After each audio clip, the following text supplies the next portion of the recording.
Les amis, soyez les bienvenus. Bonsoir, bonsoir. Je voudrais tout d'abord remercier le groupe Évoque, Emmanuel, Sauvage, Solène, qui ont accepté ces premières rencontres philosophiques. Comme Solène disait, c'est une première et vous êtes, en tout cas, nous sommes très heureux de vous avoir parmi nous. Et je remercie vraiment Harry d'avoir accepté d'être le premier interviewé à l'occasion de la sortie de son livre, dont on va parler une grande partie. Il n'est pas trop tard pour naître. Harry, bonsoir, sois le bienvenu. Bonsoir Emmanuel, bonsoir à tous, bonsoir Solène. Merci de cette invitation. Je suis ravi d'être le premier à participer à ces rencontres philosophiques. Alors ce qui est sympa, c'est que je ne suis pas philosophe, je ne me revendique pas comme philosophe, mais ce livre, c'est aussi une façon de décomplexer les gens par rapport à la pensée sur l'être, par rapport à la pensée sur l'univers, donc par rapport à des pensées qui sont cosmologiques, qui sont philosophiques. Je pense qu'il est très important qu'un maximum de personnes assument ce type de questionnement. Je pense qu'on est nombreux à s'être posé un jour la question, au détour peut-être d'une discussion, d'une réflexion personnelle, mais qu'est-ce qu'on est, qu'est-ce qu'on fait là? Et c'est une question qu'aujourd'hui on évacue très vite parce que la société a rendu cette question inopportune, a fait en sorte que ce savoir sur l'être et sur l'univers soit des questions savantes, réservées à des savants. Or, je pense qu'au contraire, il faut que tout un chacun s'accapare ces questions, en fasse des réflexions qui sont plus ou moins personnelles, parce que ce sont aussi des guides pour savoir comment on se comporte les uns avec les autres et où on veut aller ensemble. Alors, on va en parler simplement. Donc, on va discuter avec Harry pendant 20 minutes, et puis après, vous aurez la parole aussi pour poser vos questions pendant 20 minutes, suivi après de la signature. De la dédicace. Harry, je voudrais commencer. Tu as fait cette introduction. Nous sommes en pleine crise d'identité. On l'entend de plus en plus. Les étudiants dont je m'occupe me le font voir, me le font sentir. Et alors, ce qui est intéressant dans ton livre, au niveau de l'identité, c'est que tu poses une question. Tu ne t'intéresses pas à qui l'on est, mais à ce que l'on est. Et donc, il y a une nuance. Est-ce que tu peux nous éclairer sur cette nuance qui est fondamentale comme fondement de ton ouvrage? Oui, parce que j'ai beaucoup travaillé sur qui l'on est. Et qui l'on est, c'est important pour vivre en société. C'est une identité, mais qui est une identité finalement assez personnelle. La question de qui l'on est, c'est une question qui segmente dans le sens où qui je suis, ce n'est pas qui tu es, ce n'est pas qui vous êtes. Et c'est une question qui est aussi limitante, et de plus en plus limitante, parce qu'elle est liée aussi beaucoup à notre entourage, elle est liée beaucoup à la société. C'est-à-dire que la façon dont on se définit en 2023, c'est pas exactement la façon dont on se définissait en 1970, en 1950, en 1940. Et aujourd'hui, c'est vrai qu'on a une définition du qui l'on est qui est très segmenté, qui dépend de ses origines ethniques, qui dépend plus que de sa nationalité d'ailleurs aujourd'hui. Dans les années 30, la nationalité, dans le millefeuille de l'identité, on va dire sociologique, la nationalité était placée assez haut. Aujourd'hui, en France, dans ce millefeuille, la nationalité est placée assez bas et on a tout un tas d'identités qu'on considérait avant comme secondaires et qui deviennent primaires aujourd'hui, la confession religieuse, les origines ethniques, les convictions politiques, le statut social. Donc on a tout un tas d'éléments qui nous singularisent et nous différencient les uns des autres. Or, à la question « qu'est-ce que je suis ?», il n'y a pas de singularité possible. Ce que je suis, c'est ce que tu es, c'est ce que nous sommes tous. Et pour le coup, quand on investigue cette identité-là, cette identité profonde, cette identité essentielle, eh bien, on crée du lien. Et donc, moi, en me questionnant sur qu'est-ce que je suis, je savais pertinemment que les réponses que je trouverais, elles s'adresseraient à tout le monde. Mais est-ce que cette identité dont tu parles, est-ce qu'on pourrait dire que c'est une identité collective qui nous permet je dirais, de partir avec toi à la quête ou à la conquête de l'univers? Bah, c'est notre essence, finalement. Et on se rend compte que quand on pense... Parce que moi, au début, quand j'ai commencé ce livre, ce que je voulais faire, en vrai, déjà, je n'étais pas parti sur l'idée d'écrire un livre. J'étais parti sur l'idée de compiler un petit peu mes connaissances, mes savoirs en matière d'astrophysique et de cosmologie, qui sont des domaines qui me passionnent depuis très longtemps. J'ai lu beaucoup de choses là-dessus, beaucoup de bouquins, écouté des conférences, etc. Et j'ai voulu compiler un petit peu ce que je comprenais de tout ça. Parce que parfois, il y a, moi en tout cas, pour faire le lien entre différents savoirs, entre différentes connaissances et différents concepts, pour moi, il n'y a rien de mieux que de me poser et d'écrire les choses. Et je me suis rendu compte que, en étudiant l'univers de cette façon-là, en investiguant sur l'univers, eh bien finalement, ça nous ramenait à l'humain. Et ça n'est pas étonnant parce que nous, les êtres humains, nous sommes le résultat en bout de processus à date d'aujourd'hui. Plus tard, il y aura peut-être d'autres évolutions de l'univers, mais nous sommes le résultat de l'évolution de l'univers. Et donc, nous faisons partie de l'univers. L'univers, c'est nous, plus tout ce qui existe, en tout cas tout ce que l'on connaît. Et donc, en investiguant sur l'univers, finalement, on se rend compte que ça nous renvoie vers ce que l'on est. Et je me suis rendu compte aussi que la façon dont l'univers évolue depuis 13,8 milliards d'années, depuis ce qu'on a identifié comme étant le Big Bang, eh bien que la mécanique de cette évolution, c'est une mécanique dont on serait bien inspiré, de s'inspirer justement, et de suivre, parce que c'est une mécanique vertueuse. Mais alors dans cette conquête de l'univers, tu remontes finalement tout ce qui nous a précédé. Ce qui m'a étonné et ce qui m'a intrigué, c'est la spiritualité. J'ai découvert, en te lisant, ton côté spirituel, mais je dirais pas un côté... tu ne cherches pas à démontrer l'existence de Dieu. Tu ne cherches pas à démontrer l'existence de Dieu, cependant, tu essaies de remonter à ce que je dirais au divin. Et quelle est cette force de la spiritualité en toi qui t'a permis de réfléchir et de marcher sur ce chemin? Alors ma spiritualité, justement, dans ce livre, je l'ai mise de côté, je l'ai prise, je l'ai confinée dans une pièce, une partie de mon cerveau. Et tout le travail de ce livre, ça a été d'avoir une argumentation logique, cohérente, donc métaphysique, de l'univers et de son histoire pour essayer de remonter à son origine.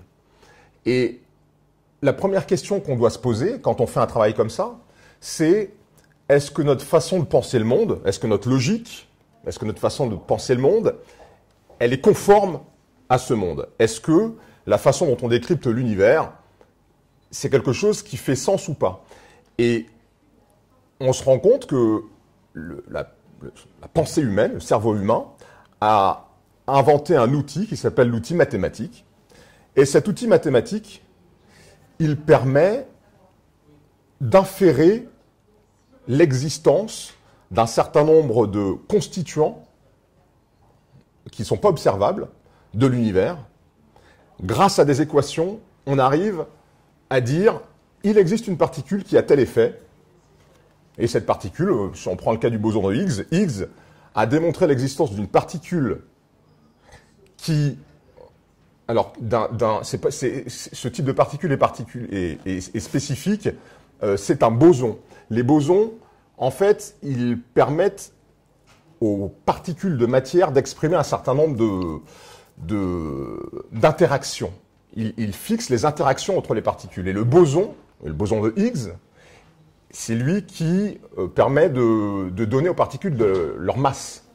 Et donc, Higgs a trouvé, grâce à des calculs, il a dit, il y a une particule qu'on va appeler un boson, qui va porter mon nom, et qui doit donner la masse aux autres particules. Et ce boson de Higgs, il a été démontré au Grand CERN, qui se trouve en Suisse. Il a été observé pour la première fois au début du XXIe siècle. Ça veut dire quoi? Ça veut dire qu'on a un outil né de la pensée humaine, qui permet de décrypter l'univers. Ça veut dire quoi? Ça veut dire que la façon dont on pense, elle correspond à l'univers tel qu'il est fabriqué. Alors, c'est pas nous qui avons fabriqué l'univers, mais on a hérité d'une logique qui permet de décrypter cet univers. C'est quelque chose d'incroyable. Pas tant que ça quand on reprend le postulat que j'ai fait tout à l'heure, à savoir qu'on est un produit de l'évolution de l'univers. Donc finalement, qu'on soit conforme à un univers dont on est le produit, c'est pas quelque chose d'aberrant. Néanmoins, c'est important de faire ce constat pour se dire, puisque notre logique, la façon dont on réfléchit les choses, elle est conforme à l'univers et elle permet de le décrypter, eh bien partons dans un raisonnement logique, cartésien, qui a pour objectif d'aller chercher la raison d'être de l'univers, si l'univers en a une, son origine, et au maximum sans parti pris. J'explique dans le livre que j'étais croyant avant d'écrire ce livre, mais si mon cheminement rationnel, si ma pensée et l'enchaînement logique des concepts qui me permet de remonter aux origines avait abouti à la conclusion que l'univers n'est pas une création et qu'il n'y a pas de créateur et que l'univers est une émergence aléatoire d'un multivers ou d'un système informationnel X ou Y, eh bien, j'aurais remis en cause ma croyance. Le fait est que mon raisonnement aboutit à une conclusion qui va dans le sens de ma croyance. Ça n'invalide pas le raisonnement, mais ça consolide ma croyance. Donc je pense qu'effectivement, ce livre, il consolide ma croyance, alors pas dans les mêmes termes, hein, évidemment, et là on ne parle pas de religion, on parle de spiritualité. Mais le raisonnement, il consolide la croyance, mais j'ai tout fait en tout cas pour qu'il ne l'influence pas. Ai-je réussi? Ça je ne sais pas. Si j'avais été athée, peut-être, j'en doute, mais peut-être que je serais arrivé à un raisonnement qui rend plus probable l'émergence aléatoire de l'univers que sa création. Parce qu'il y a un truc qui est important à dire, c'est qu'en matière d'origine des choses, d'origine de l'univers, on n'est pas dans des vérités absolues. Je ne peux pas dire que le résultat de mon raisonnement est une vérité. On est dans le domaine du non manifeste, c'est-à-dire que l'information qui a créé le processus qui a donné lieu à l'univers, c'est une information qui n'est pas manifestée, elle n'est pas observable, on ne peut pas faire d'expérience dessus. À ce moment-là de la vie de l'univers, les calculs ne fonctionnent plus. On se rend compte que quand on approche du Big Bang, il y a un moment où les équations elles-mêmes, ces outils dont je parlais tout à l'heure, qu'est-ce que sont les mathématiques, ces outils sont inopérants parce que tous les chiffres tendent vers l'infini et on n'arrive plus à voir. C'est comme s'il y avait un voile devant ce fameux Big Bang. Et donc, on ne peut pas être dans de la démonstration, on n'est plus dans de la science. On est dans une argumentation. C'est pas de la démonstration, c'est de l'argumentation.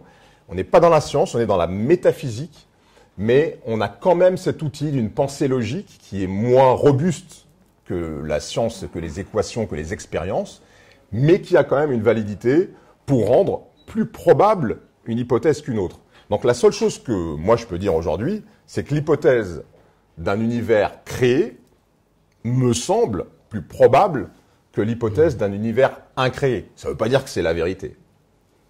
Bah, j'allais te poser la question parce que il n'y a pas de métaphysique sans recherche de vérité.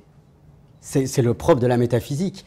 Or, tu viens de dire que finalement, toi, tu es parti à cette recherche par des probabilités, mais même sans faire de théologie ou je ne sais quelle autre science, quelle est la place de la vérité ou de la véracité dans tes recherches? Parce que est-ce qu'une probabilité, ce n'est pas une certaine véracité? La vérité est un objectif. La vérité, on peut l'avoir en ligne de mire, on peut en avoir envie. Après, pour la trouver et pour la revendiquer, c'est autre chose. Pour parler de mon activité de journaliste, quand je parle à des jeunes ou à des moins jeunes de journalistes, je dis que la vérité journalistique n'est pas une vérité absolue. La vérité journalistique, c'est une vérité de l'instant, Donc c'est la vérité du moment où on donne l'information, et c'est une vérité honnête. Ça veut dire que c'est une affirmation qui a été traitée avec des méthodes et avec une éthique. C'est ce qui fait d'une affirmation une information. C'est ce traitement qui lui donne le statut d'information. Mais est-ce que l'information, c'est la vérité? On ne peut pas dire que l'information soit la vérité. C'est une vérité honnête et une vérité de l'instant qui sera peut-être démentie l'instant d'après. La vérité scientifique, c'est aussi une vérité du moment.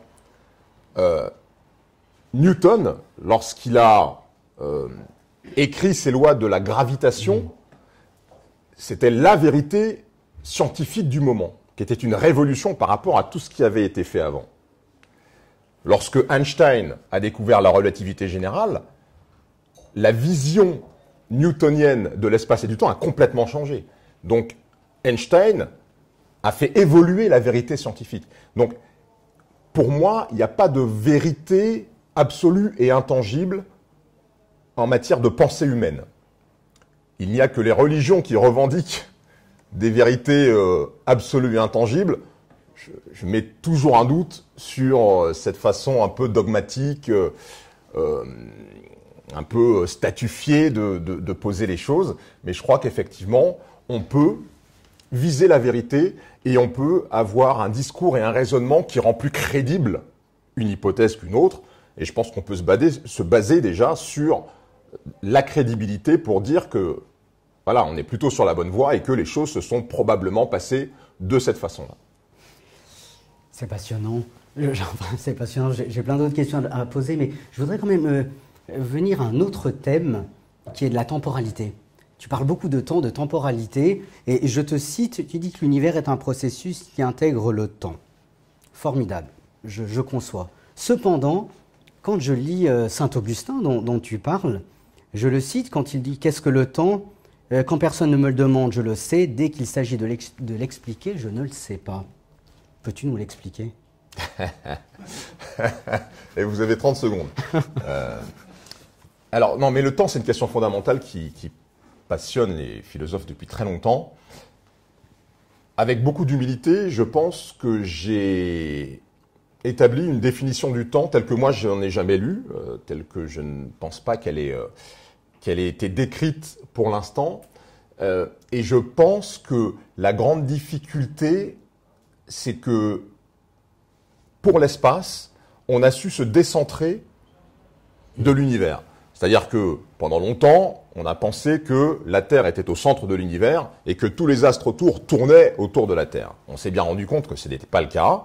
Petit à petit, on s'est rendu compte qu'on tournait autour du Soleil. On s'est rendu compte que le Soleil lui-même était une étoile qui tournait autour du centre galactique, du centre de la Voie lactée. Cette Voie lactée fait partie d'un amas galactique qui lui-même est en mouvement. Bref, la Terre n'a pas du tout une position centrale, elle a même une position anodine.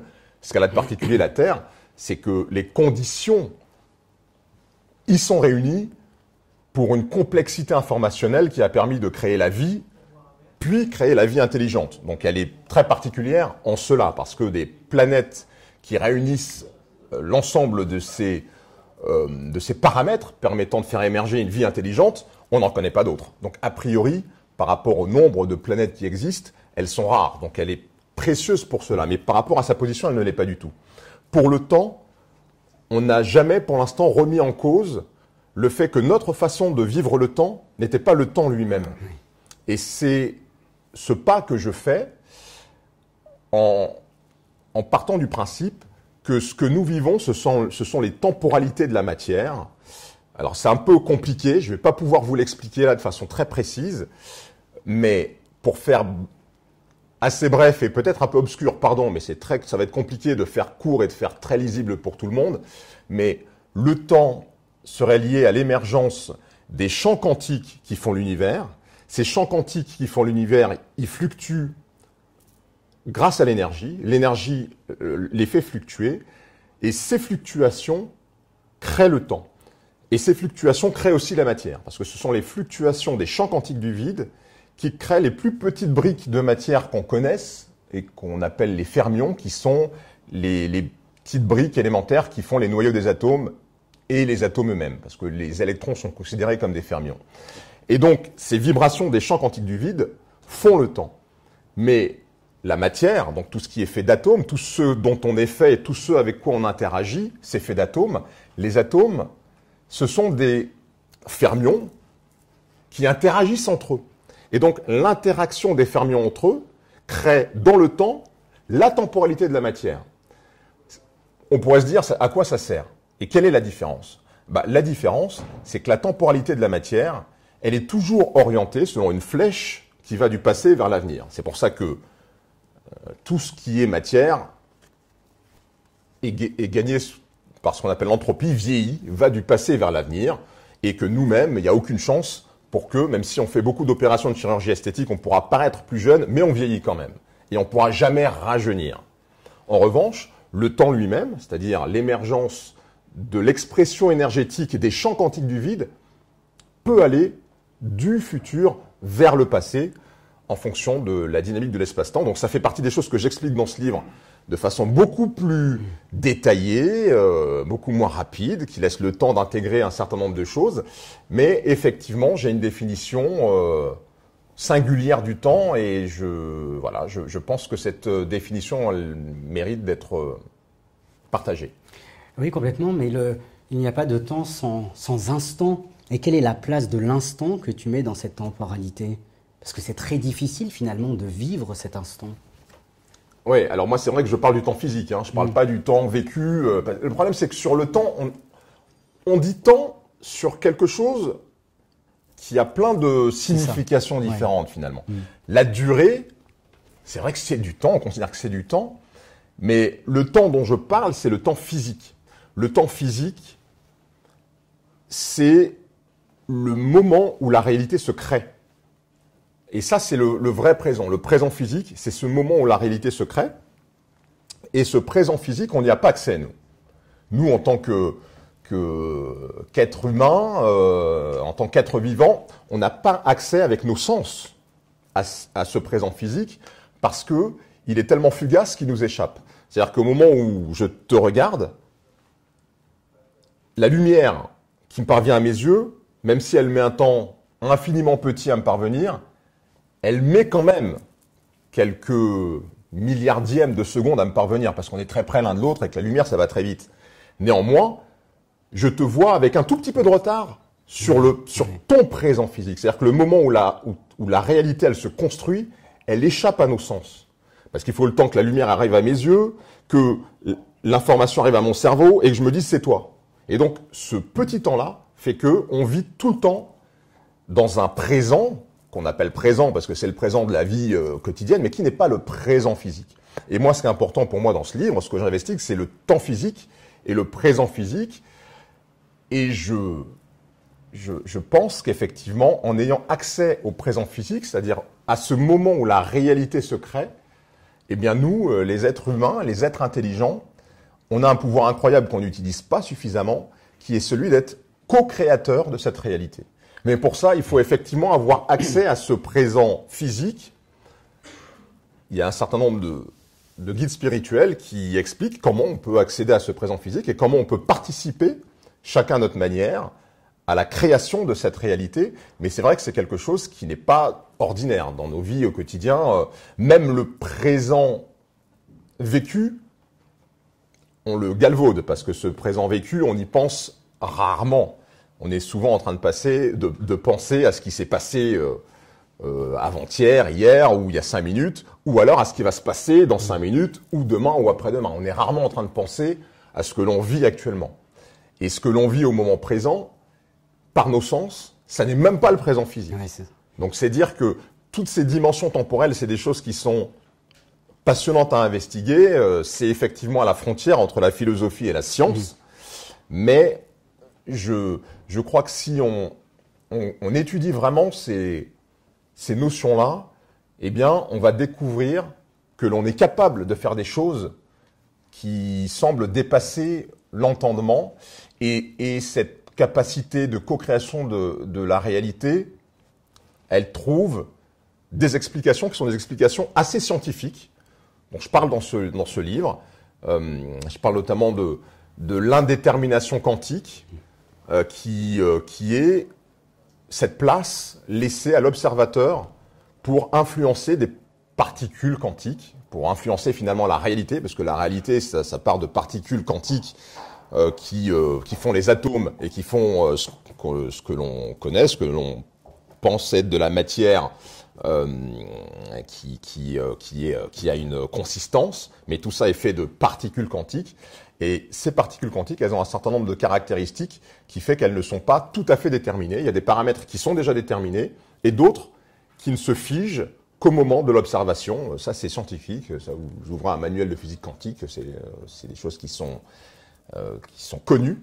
Alors, c'est vrai que ça défie un peu la logique. On se dit, mais quand les physiciens, quand on a commencé à étudier la physique quantique et que les physiciens, ils ont découvert ça, ils étaient très perplexes. Mais c'est comme ça. Et il faut l'admettre. Et il faut essayer de chercher le sens de ça. Et le sens de l'indétermination quantique, c'est la liberté. Parce que si tout est déterminé, si tout ce qui fait la réalité est prédéterminé, il n'y a plus de liberté. Parce que si le présent est absolument déterminé par le passé, il n'y a pas de marge de manœuvre pour y intégrer quoi que ce soit. Alors, le présent, il est évidemment cohérent avec le passé. Le présent, il ne peut pas être complètement déconnecté du passé. Il y a ce qu'on appelle les lois fondamentales, les constantes universelles, qui donnent justement une cohérence à tout ça, qui font que là où j'étais il y a 2 minutes, c'est assez cohérent avec là où je suis aujourd'hui. Mais si je veux décider de faire un geste qui va me donner la possibilité d'une forme d'indétermination, je peux le faire, et je peux le faire grâce justement à cette petite part de liberté qui est laissée dans la construction de la réalité. Laissée par qui voilà, ça c'est autre chose. Tu as fait la transition avec ma dernière question avant de passer le micro à l'auditoire. Je voudrais rebondir sur le titre de ton livre, « Il n'est jamais trop tard pour naître ». Il y a l'idée d'urgence. Il y a une idée de prise de conscience. Il n'est pas trop tard. Pas jamais, parce que justement. Exactement. Et en fait, il y a donc une urgence. Il n'est pas trop tard pour naître. N'est-il pas trop tard pour naître, pour apprendre à mieux mourir demain? On pourrait le dire comme ça. Moi, je préfère dire il n'est pas trop tard pour naître, c'est-à-dire pour comprendre qu'on peut mieux vivre demain. Si on vit mieux, on mourra peut-être mieux aussi. Mais l'idée, et quand on regarde l'actu, singulièrement ces derniers temps, on se rend compte que, en partie par son incompréhension, l'être humain est en train de précipiter son extinction. L'espèce humaine est en train de précipiter son extinction. Et la naissance dont je parle, c'est pas tant une naissance individuelle, parce qu'il y a des gens qu'on appelle les êtres éveillés qui ont compris les choses et qui sont nés à cette réalité-là. Mais les naissances individuelles, ça n'a que peu d'intérêt. Et c'est pour ça, et je reboucle avec ma toute première phrase, c'est pour ça que tout ce qui a trait à la philosophie, à la cosmologie, à ce genre de pensée, doit être répandu le plus possible. Parce que pour sauver l'espèce humaine, il n'y a qu'une compréhension collective. Alors, il y a toujours des gens qui ne voudront pas comprendre, qui ne comprendront pas, c'est pas très grave. Mais il faut vraiment que le mouvement il soit collectif pour qu'on comprenne une chose, c'est que l'univers, il évolue depuis 13,8 milliards d'années selon une mécanique suivante: organisation de l'information et organisation harmonieuse de l'information, puis mutation. Les champs dont je parlais tout à l'heure, les champs quantiques, les fermions qui se sont assemblés pour créer les noyaux des atomes, puis ensuite les électrons autour, les atomes qui se sont constitués pour créer les nuages stellaires qui se sont constitués pour créer les étoiles qui, en explosant, ont créé des atomes plus complexes, qui eux-mêmes se sont assemblés, etc. Tout ça, c'est une mécanique qui dure depuis près de 14 milliards d'années, qui est une mécanique d'organisation informationnelle. L'information s'organise, et au moment où elle s'est organisée, il y a une mutation.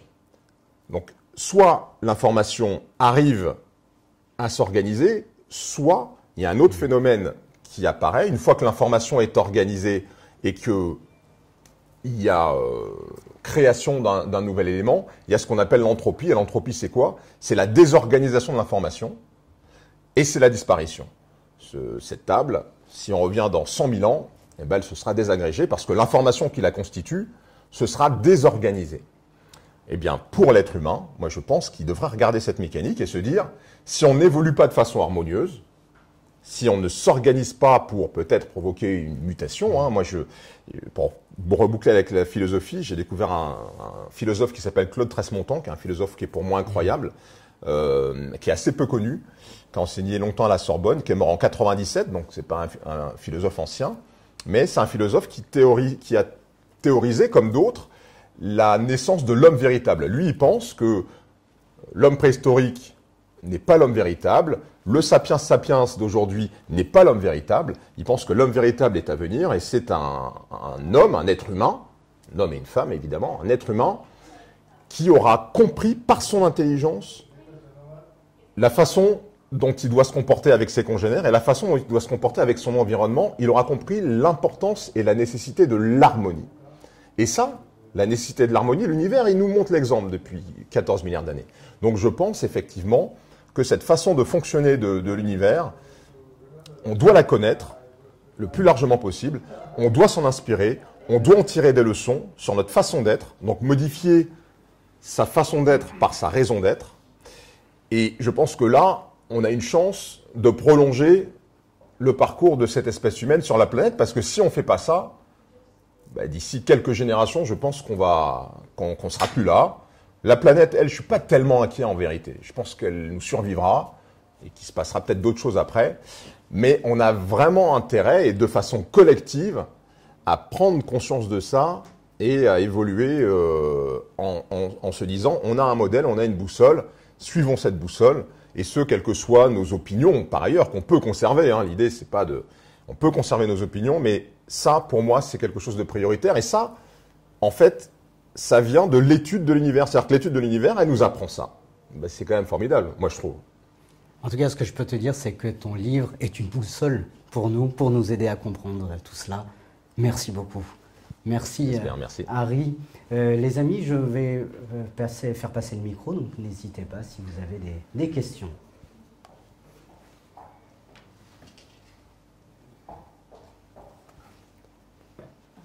Au début, il n'y a jamais beaucoup de questions, et puis quand on dit c'est fini... Je vais commencer. Mais oui, c'est bien. Bonsoir, je m'appelle Pierre. Je merci d'abord pour votre exposé brillant. Moi, j'ai jamais été très fort en maths à l'école, ça ne m'a pas empêché de... Moi non plus. Bon, c'est très bien. Donc c'est vrai qu'à vous écouter, je me dis, j'ai envie de prendre le livre, mais j'ai un peu peur finalement.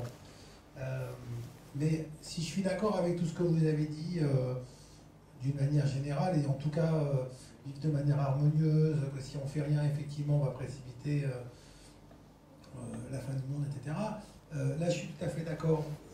Est-ce qu'il est forcément nécessaire d'avoir étudié tout ce que vous avez étudié en profondeur et avec des termes techniques qui sont quand même difficilement compréhensibles par tous pour y arriver? Non, bien sûr que non.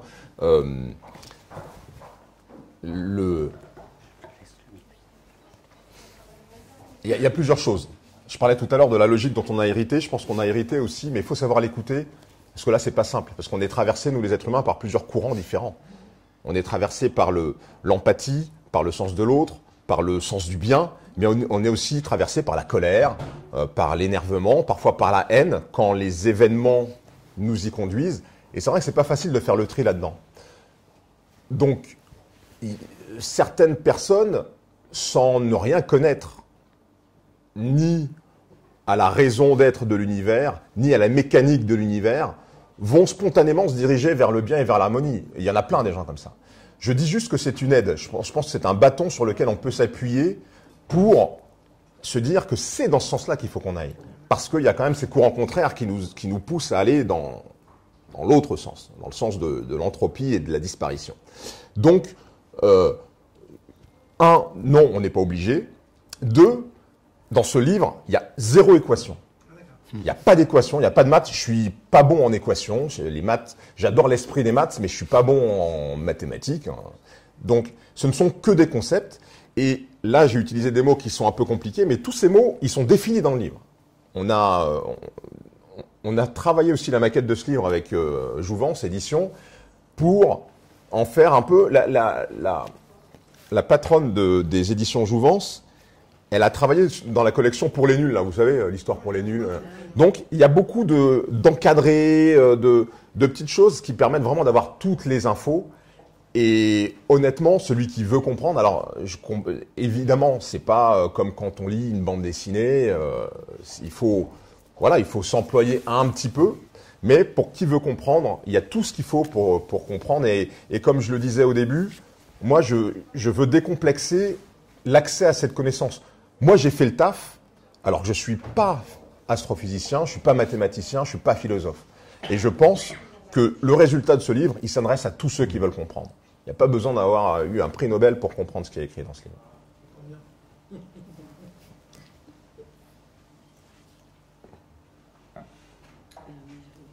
Oui. Bonsoir. Alors, en fait, j'ai une question très simple et une affirmation en même temps. En fait, quand une maman, elle a 2 enfants, enfin quand elle a un enfant et qu'elle s'apprête à avoir le deuxième, elle dit j'ai peur de faire des préférences, etc. Et on lui répond, je ne sais pas qui a dit ça, l'amour, ça ne se divise pas d'une mère à ses enfants, ça se multiplie. Et en fait, ce que vous exprimez en disant que 1 plus 1, ça fait 20 en fait. Enfin, si on est tous ensemble, si c'est ce que vous expliquez, si j'ai bien compris, pour le dire plus simplement, mais est-ce que j'ai bien compris quand j'ai dit que la division empêche l'espèce de se reproduire, va peut-être condamner l'espèce humaine, et qu'il faudrait trouver une espèce de terrain d'entente pour qu'on puisse tous dialoguer ensemble avec chacun nos convictions, notre histoire, les choses qui sont plus compliquées pour certains que d'autres, et vice-versa, et il faudrait absolument, il est l'heure de trouver ce terrain d'entente et cette union pour que les choses aillent mieux entre nous. Est-ce que j'ai compris quelque chose ? Oui, vous avez tout à fait compris, et surtout, vous avez prononcé un mot qu'on n'a pas prononcé encore depuis le début de cet échange, et qui est un mot fondamental dans ce livre. Après, moi, ma difficulté quand je parle de ce livre, c'est de ne pas passer direct aux conclusions. Parce que ce qui est important dans ce livre, c'est le cheminement et le raisonnement. Si vous adhérez au cheminement et au raisonnement logique, vous allez adhérer à la conclusion, puisque c'est le résultat incontournable du cheminement.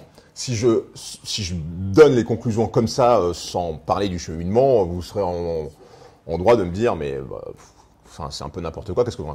Mais l'amour, c'est, dans ce livre, quelque chose, c'est essentiel à la cosmogonie de ce livre. C'est-à-dire que l'histoire de l'univers écrite dans ce livre donne une place centrale à l'amour. Et je pense effectivement que, pour les êtres humains, l'un des bâtons sur lequel on peut s'appuyer aussi pour aller vers le bien, c'est cette force-là. C'est la force de l'amour, parce que quand on parle d'harmonie, l'amour, c'est une force qui pousse vers l'harmonie. Et effectivement, l'amour, il est créateur. Alors, il est créateur de la vie biologique, mais il est créateur aussi d'harmonie avec les uns avec les autres, avec notre écosystème, la Terre, qui est le seul qu'on ait pour l'instant. Et je crois qu'effectivement, si on donnait une place plus importante à l'amour, mais encore faut-il comprendre ce que l'amour a pour rôle dans l'origine et dans la création de l'univers. Parce que quand on dit aux gens il faut s'aimer et tout, les gens vous disent ouais bon, t'es gentil, t'es un peu niais, oui bien sûr il faut s'aimer, c'est facile à dire, etc. Mais c'est aussi parce que je pense qu'on ne sait pas le rôle de l'amour dans la création de l'univers. Et dans cette cosmogonie, donc dans cette histoire de l'univers que j'écris, l'amour a une place centrale et l'amour est transcendant à l'univers. C'est-à-dire que pour moi, l'univers, quelque part, existe grâce à la recherche d'amour, grâce à la volonté d'aimer, la fureur d'aimer, je dis, a donné naissance à l'univers. Et c'est pour ça que l'amour, c'est l'un des rares sentiments, peut-être même le seul, qu'on considère nous-mêmes comme étant quelque chose d'acquis et de transcendant. Vous n'allez jamais demander à quelqu'un pourquoi il aime. Vous allez lui demander pourquoi il aime cette personne plutôt qu'une autre. Mais vous n'avez pas demandé à quelqu'un pourquoi il aime. Vous pourrez demander à quelqu'un pourquoi il est triste, pourquoi il est joyeux, pourquoi il est en colère. Mais vous n'avez pas demandé à quelqu'un pourquoi il aime. C'est une question qui est stupide, qui n'a pas lieu d'être, parce que l'amour, c'est transcendant et que c'est une évidence. Et je crois qu'effectivement, on peut s'appuyer là-dessus. Et c'est bien de prendre l'exemple d'une maman pour ses enfants. Et je vais même un peu plus loin dans l'ouvrage, en considérant que si on n'était pas dans des préoccupations qui étaient liées à notre incarnation, à notre besoin de possession, l'amour entre adultes, c'est pareil. On considère qu'on ne doit ou qu'on ne peut aimer qu'un adulte. C'est une considération qui est un arrangement avec l'amour. L'amour, il a plein de formes différentes et il s'adresse à plusieurs personnes. On aime tous ses enfants d'une façon équivalente. Ça ne veut pas dire de la même manière. Tu as des enfants, moi j'ai 3 enfants, il y en a qui ont des qualités qui me parlent plus que d'autres, il y en a qui me touchent plus par certaines choses. Je les aime pas exactement de façon identique et pour les mêmes raisons, mais je les aime tous au même niveau. Et je pense effectivement que l'amour, de façon générale, c'est comme ça que ça fonctionne. Après, on trouve des arrangements. Mais effectivement, c'est un truc hyper important. Et si juste je peux me permettre, après je ne parlerai plus du tout. Non, mais En fait, on est là pour parler. Ce que je veux dire, c'est que, en fait, dans ce que vous dites, là maintenant, il y a des personnes qui s'écartent d'un chemin. Peu importe, c'est pas du tout quelque chose de lié à la religion ou lié à la race, la couleur de peau, etc. C'est juste un chemin, un bon sens, on va dire. Donc on a un bon sens tracé, et il y a des gens qui vont très très loin dans ce bon sens, il faut aller les chercher, puisqu'on est tous égaux, on est tous des enfants purs de base. Donc par leur histoire, ou par leur souffrance, ou par des choses qu'ils ont à l'intérieur d'eux, ils se sont écartés. Et le problème, c'est que pour aller les chercher dans la vraie sombritude, je dis ça comme ça, je ne sais pas si ça se dit en français, mais bon, on va dire, pour aller vraiment très très loin là-bas, il faut être très très haut là-haut. C'est-à-dire que chaque personne doit rester à sa place. Chacun doit connaître son rôle à jouer, je pense, après peut-être je me trompe, mais chacun doit connaître sa force, où sont ses forces, dans quoi il excelle. Et vraiment, il est l'heure de se connaître, c'est ce que vous avez dit voilà. Parce que de se connaître, ça nous permet de savoir à quelle place on est. Et quand on connaît sa place, et quand on connaît ses qualités, et là où on pêche, par exemple, on sait où est-ce qu'on peut aller, à quel niveau on peut aller, qui on peut ramener dans le bon sens. Voilà, et donc, je pense qu'il est très important, effectivement, votre titre, il est très bien, parce que je pense qu'il est très important il est l'heure de se connaître, parce que les gens ne se connaissent peut-être pas profondément, et que, du coup, ils ne sont pas toujours à leur place, et qu'ils se permettent donc des jugements, des choses, parce que ça les dépasse ou ça les rabaisse, vous voyez. Donc, enfin bref, donc je trouve que voilà, c'est tout ce que je voulais dire. C'est bien le titre, il est bien. Merci. Merci. Ce que je voudrais rajouter, c'est que c'est un proverbe bien connu, on récolte ce que l'on sème. Et si on sème du mal en nous, petits ou plus grands, ce sont des cycles qui s'alimentent. Si on sème de la violence, si on sème de mauvaises graines, on va récolter de mauvaises moissons. Mais si on sème de bonnes graines aussi, et c'est ça qu'il faut se dire, et c'est là où il faut changer un peu les choses, et le logiciel, c'est que si on sème de bonnes graines, on va semer de bonnes récoltes. Et le cycle de la violence, dont on expérimente encore l'actualité, voilà, notamment au Proche-Orient, à l'inverse du cycle de la violence, il y a le cycle de la bienveillance et le cycle de l'amour. Et ce cycle-là, je pense qu'il faut l'enclencher aussi. Et plus on sera nombreux à enclencher ce cycle, et plus on en verra les bénéfices. Et ce que je pense, c'est que tout à l'heure, je parlais des pouvoirs qu'on a et du pouvoir de co-création, notamment de la réalité. Je pense que tout ce qu'on recherche en se battant, on peut l'obtenir de façon harmonieuse et de façon positive.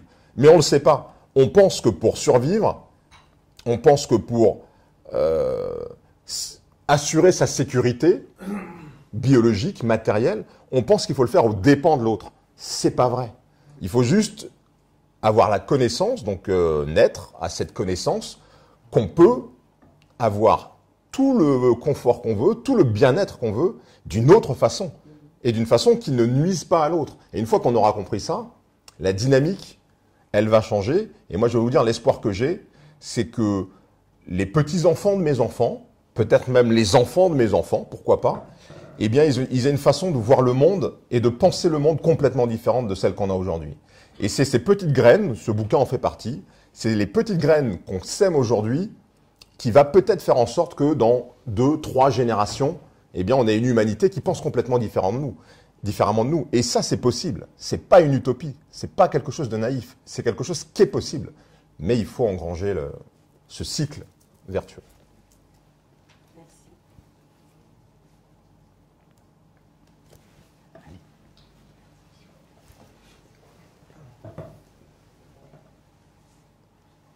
Bonsoir. Alors moi, je me demandais, vous évoquez le bien, le mal, la conscience et le temps. En ce sens, quel rapport vous donnez à la conscience humaine, si ce n'est la conscience collective, sur la modification des particules quantiques et sur le temps? Je ne suis pas sûr de saisir vraiment la question. Je pense effectivement que, et ça c'est vraiment le début du raisonnement.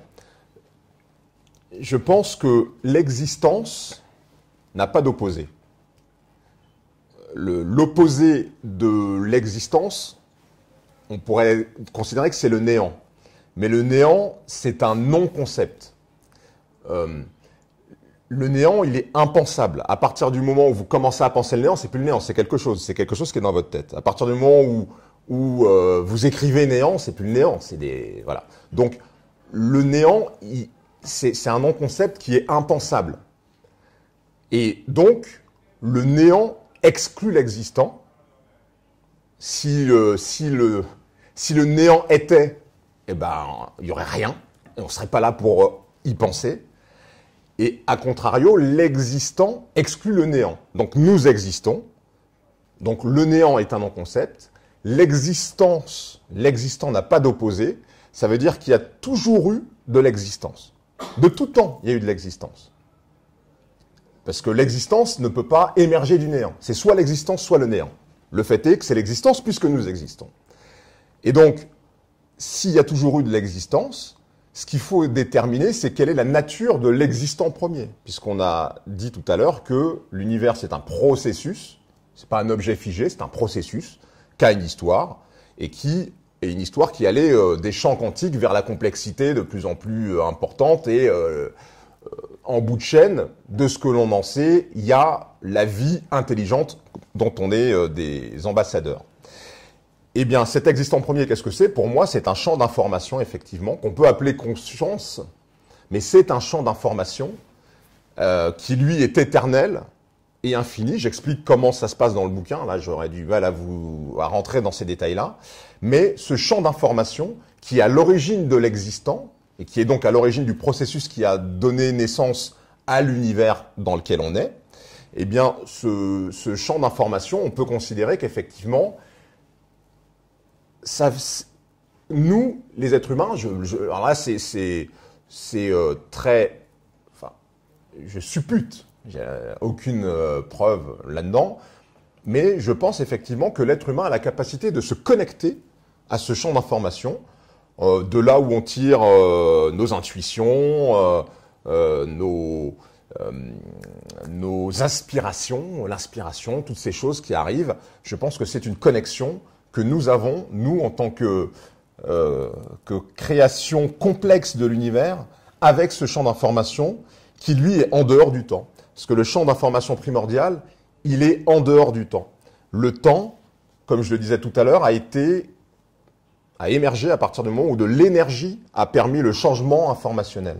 Mais avant que l'énergie soit introduite dans le champ informationnel pour créer l'évolution qui a donné lieu à tout ce qu'on expérimente, eh bien, ce champ informationnel, il est en dehors du temps. Donc, c'est des choses qui sont un petit peu compliquées. Je ne sais pas si ça répond à votre question, mais c'est la seule chose que je peux... Parce que ce que vous vouliez savoir, c'est quoi exactement? Ce que vous appelez le champ informationnel, ouais. moi je l'entends comme la conscience. On peut, ouais. C'est des mots, hein. Voilà, et simplement, dans la mesure où l'espace et le temps sont liés, comme ce qu'explique Einstein dans la relativité, si nous, par notre conscience, on est capable de modifier notre réalité, donc par notre champ informationnel, voilà ce que vous appelez le champ informationnel, est-ce qu'on ne serait pas aussi capable d'atteindre des dimensions au-delà du temps? En fait, le temps, il est relatif sur Terre, mais le temps existe de toute façon. Il se dilate peut-être à certains endroits de l'univers, mais il existe, quoi qu'il arrive. Est-ce que notre billet d'entrée à ça, c'est pas la conscience?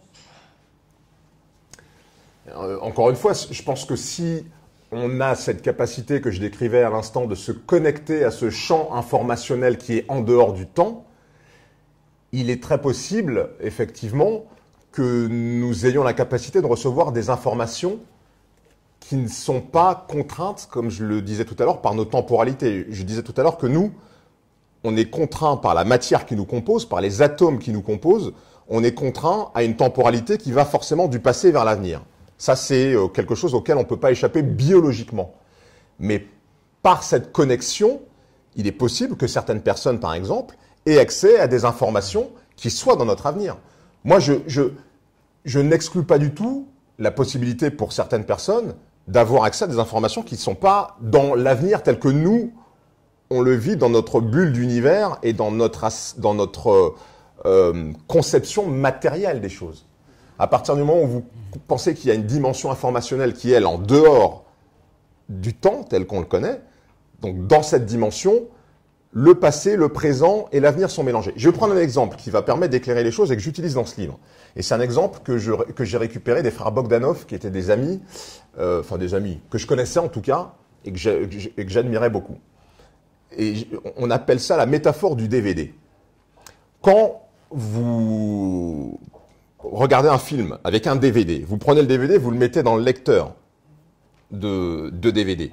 Le lecteur de DVD, avec un laser, il fait rentrer le DVD dans le monde de l'énergie. Donc avec un laser, il lit les informations du DVD. Vous regardez votre télé, vous voyez un film. Le film, il a un début, il a une fin, il a des personnages qui vont vivre des aventures. Et vous allez regarder donc ce flux informationnel qui est fléché dans le temps du début du film vers la fin du film. Quand le film est terminé, vous appuyez sur Eject, vous récupérez le DVD. Qu'est-ce que vous récupérez? Vous récupérez toutes les informations que vous avez vues à la télé, en dehors du monde de l'énergie, donc en dehors du lecteur de DVD. Le début du film, le milieu du film, la fin du film, tout ça est dans votre main. Vous avez non seulement le film, mais vous avez toutes ces versions, en anglais, en portugais, en russe, etc. Vous avez tous les possibles de ce film que vous avez vu dans une langue, mais c'est dans votre main. Eh bien, le DVD, c'est un champ informationnel qui n'étant plus soumis à l'énergie. Alors, c'est de la matière. Hein. Je ne dis pas que le champ informationnel auquel je faisais référence, il n'y a pas de matière. C'est de l'information, mais qui n'est pas dans l'énergie, et donc qui n'est pas dans le temps. C'est la même chose. Et donc, on peut considérer que si on avait la capacité de regarder directement, d'avoir accès au DVD sans passer par le lecteur, qu'on pourrait aller directement à la fin du film et savoir ce qui se passe à la fin du film avant d'avoir accès à ce qui se passe au début. Donc, avec cet exemple-là, on peut mieux comprendre comment les choses pourraient se passer.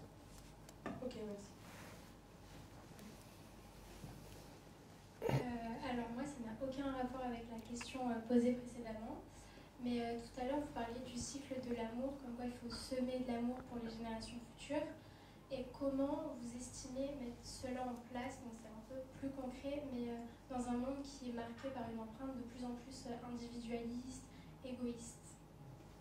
Alors c'est vrai hein, que la tendance, elle pourrait paraître négative et opposée à ça, mais je pense quand même qu'il y a de plus en plus de gens, je pense déjà qu'il y a de plus en plus de gens qui produisent des livres, qui font des conférences, qui pratiquent, qui font des soins énergétiques, qui font du soin.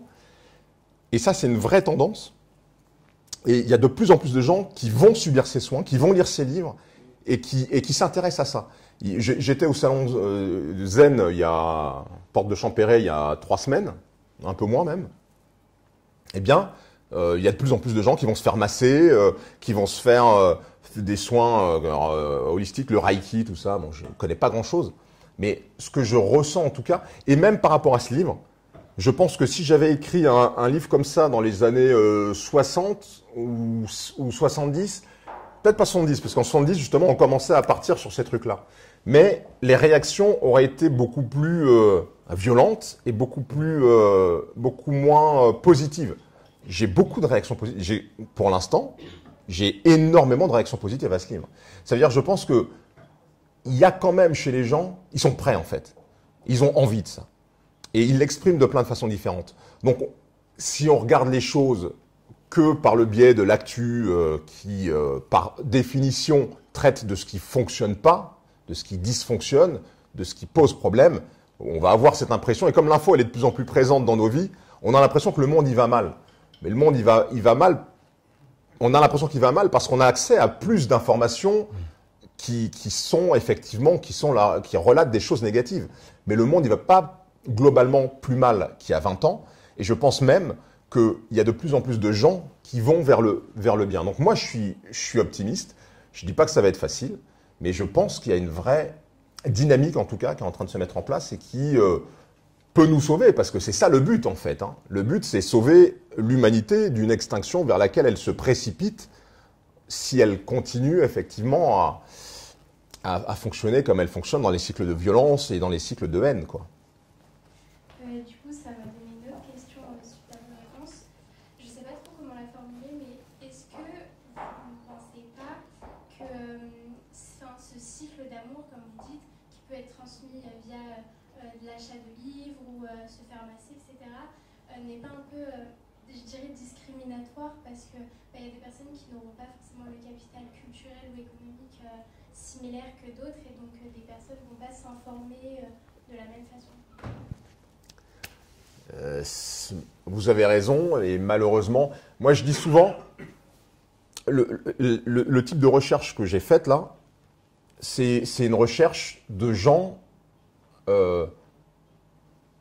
qui n'ont pas à se poser la question du confort. Et d'ailleurs, j'explique qu'au début de l'humanité, l'urgence, c'était de survivre. Et quand votre urgence, c'est la survie, vous ne faites pas de philosophie, vous ne faites pas de métaphysique. Vous cherchez les moyens de survivre. Et effectivement, il y a une forme d'inégalité dans l'accès à ce genre de savoir. Mais il faut bien commencer par des gens. Aujourd'hui, on a une humanité qui, quand même, est pour une bonne partie d'entre elles sortie de l'urgence. Il y a beaucoup de gens sur cette planète qui sont plus dans l'urgence de la survie. Et c'est sur ces gens-là, effectivement, qu'il va falloir compter. Il va falloir compter sur leur bon sens, sur leur intelligence logique, pour être ceux qui vont amener cette nouvelle façon d'être. Et encore une fois, c'est une question d'exemple. Si on montre que ça marche, si on montre qu'on arrive à obtenir ce que l'on veut parce qu'on est dans cette dynamique-là, bah ça va convaincre les autres, évidemment.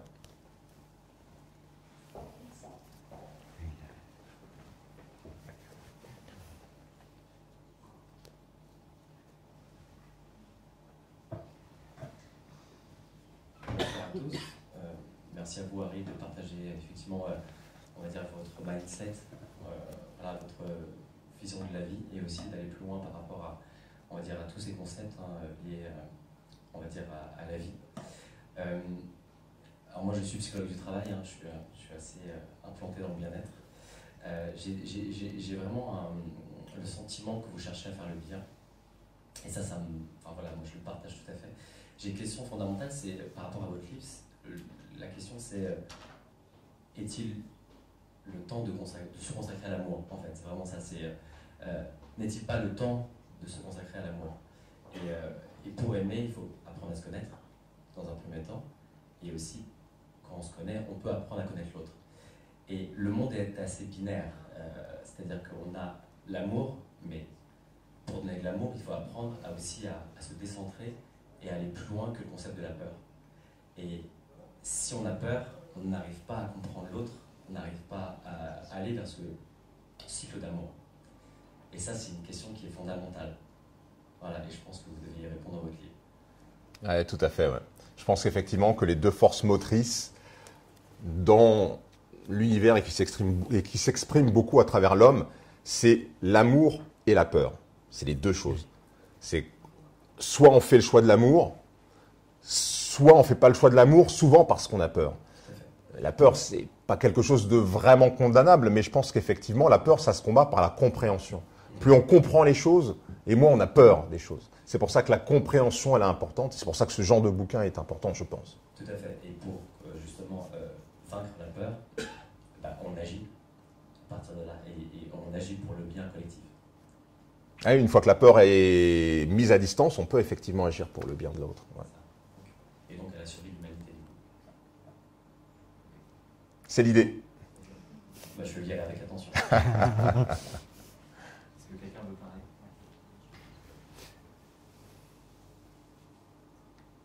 Moi, je veux bien encore. Mais welcome. Moi, je veux pas. Bah non, personne d'autre veut, donc prenez le micro. Alors là, ça me fait penser à quelque chose, en fait. Oui, tout ça, d'accord. Mais en fait, je me dis que votre livre, c'est un livre de paix, en quelque sorte, si on doit résumer, sur l'amour des gens, des uns des autres, avancer ensemble, essayer de se comprendre et tout. Ça, c'est OK. Mais qu'est-ce qu'on fait du divin?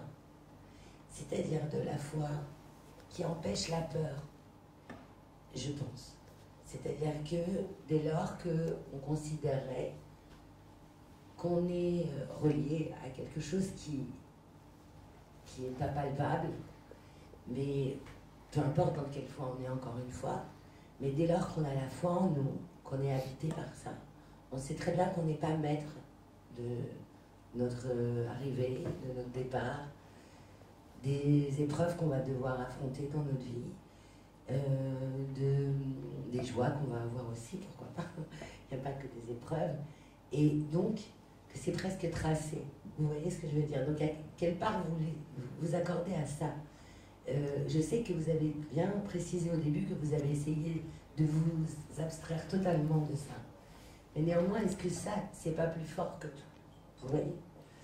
Dans le sens où, si je peux me permettre, dans le sens où on m'a dit une phrase un jour qui m'a beaucoup marquée dans des épreuves assez importantes de ma vie personnelle.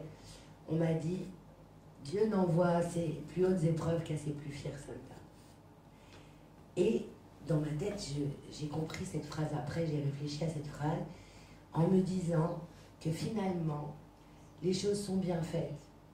On n'envoie pas quelque chose de très dur à quelqu'un qui n'est pas à sa place dans cette dureté, on va dire, pour reprendre ce que je disais tout à l'heure.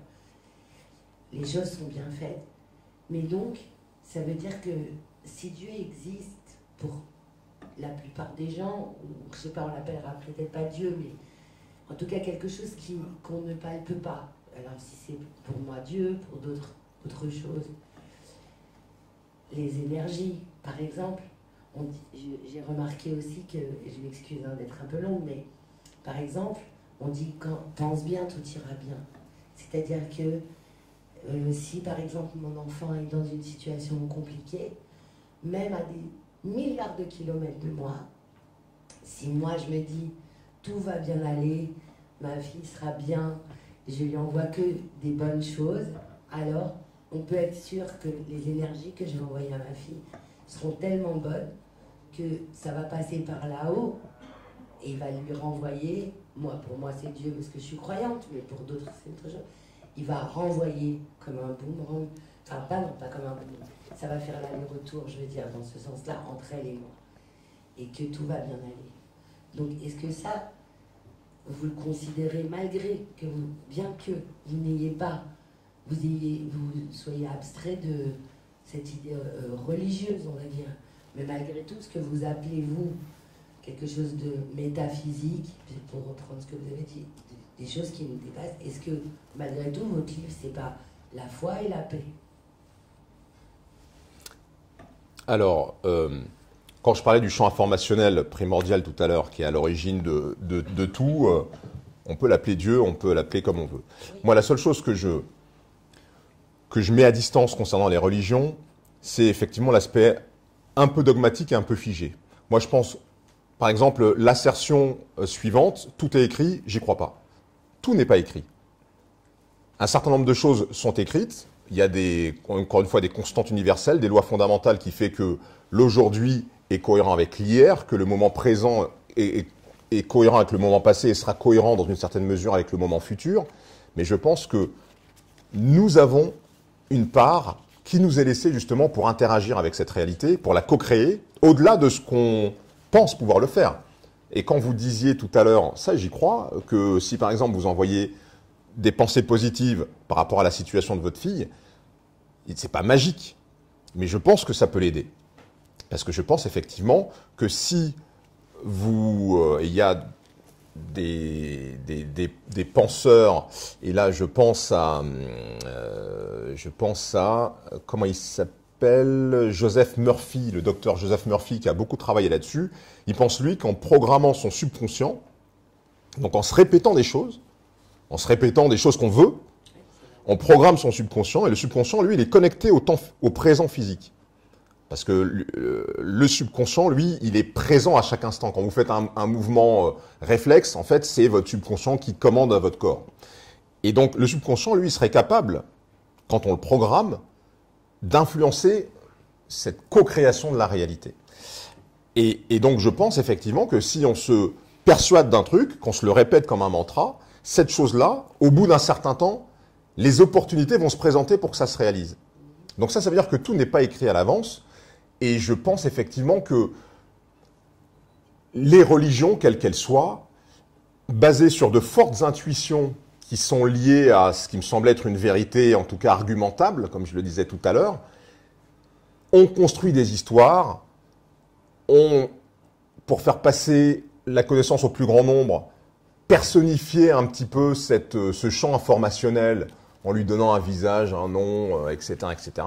Parce que pour l'homme, c'est plus facile de dire Dieu et de voir un vieil homme avec une barbe blanche et les cheveux longs que de penser champ informationnel. Voilà. Donc c'est plus simple pour l'homme. Donc on en a créé une iconographie et des histoires différentes pour dire à peu près la même chose. Le gros problème, c'est que ces histoires, elles ont créé des divisions et qu'elles ont créé des guerres. Et c'est un peu le problème, c'est que dès qu'on tombe dans des choses qui sont un peu figées, dogmatiques, et qui sont pas exactement les mêmes en fonction de l'endroit où vous êtes né, de ce qu'on vous a transmis, etc., ça crée des tensions. Il y a un moine qui est un moine... non, il n'est pas tibétain, il est jésuite. Et ce moine s'appelait Joachim, et ce moine a vécu au XIIIe siècle. Et il a créé une doctrine qui a aujourd'hui un peu disparu parce que le Vatican s'y est attaqué et l'a éradiqué. Il a écrit une doctrine qui s'appelle le joachimisme. Vous tapez joachimisme sur Google. Le joachimisme, c'est une doctrine qui prédit la fin des religions. Et Joachim, il disait que viendra un temps qu'il a appelé le temps de l'Esprit Saint, où l'homme aura atteint la sagesse globalement, où l'homme aura compris comment ça marche et où les religions vont disparaître parce qu'il n'y aura plus besoin de religion puisque tous les hommes et toutes les femmes, tous les êtres humains auront la connaissance de la façon dont ça marche. Et je suis assez d'accord avec cette idée. Je pense que les religions, c'est aussi un peu des béquilles qui nous aident à cheminer vers une vérité, mais dont on peut absolument se passer si on fait, si on a des recherches et une pensée qui aurait l'avantage, comme c'est appuyé sur une argumentation, de ne pas être contestable et qui pourrait être une pensée qui soit adoptée par le plus grand nombre. Il n'y aura jamais de pensée que tout le monde adoptera, ça n'existe pas, mais qui sera adoptée par le plus grand nombre et qui permettra d'aller en avant sans les tensions qu'on connaît aujourd'hui avec les religions, je pense.